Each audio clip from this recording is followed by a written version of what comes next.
this lesson, we are going to take a look at the main part of what I got. It's basically the entire song except for the solo. Very, very simple. It bounces between two chords.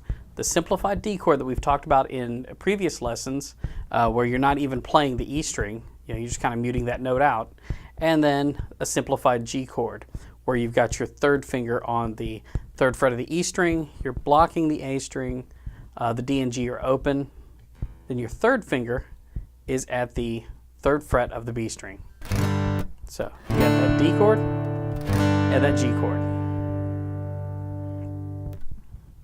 So the picking pattern that you're going to do, and what I would do if you're new to playing, when you're learning these songs,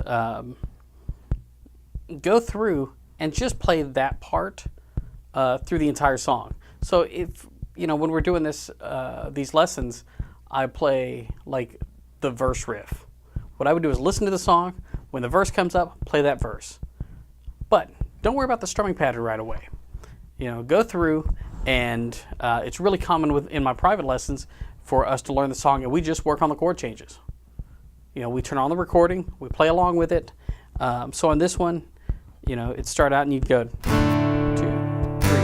4, 1, 2, 3, 4, 1, 2, 3, 4, through the entire song, but you're changing chords as they change chords.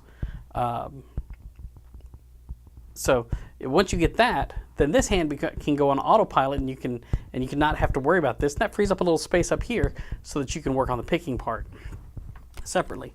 So the picking for this is pretty simple. You're going to play that D chord, then you hit the low note of the D chord, that open D, and then you're going to pick up on the B string and G string.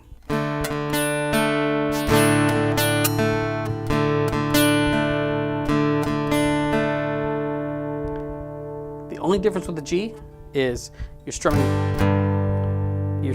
a little bit wider space, because you're coming all the way up to this E string, and that is the low note of that chord. So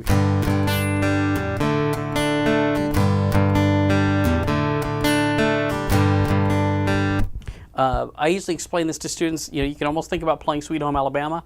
If you haven't gone through that lesson, go ahead and go through that one. With that one, you've got,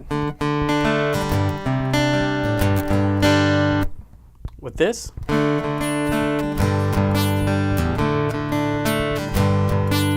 it's almost like you're just pulling out the C chord, but what this hand is doing is almost the same. So hopefully it helps you out, and I will see you next time.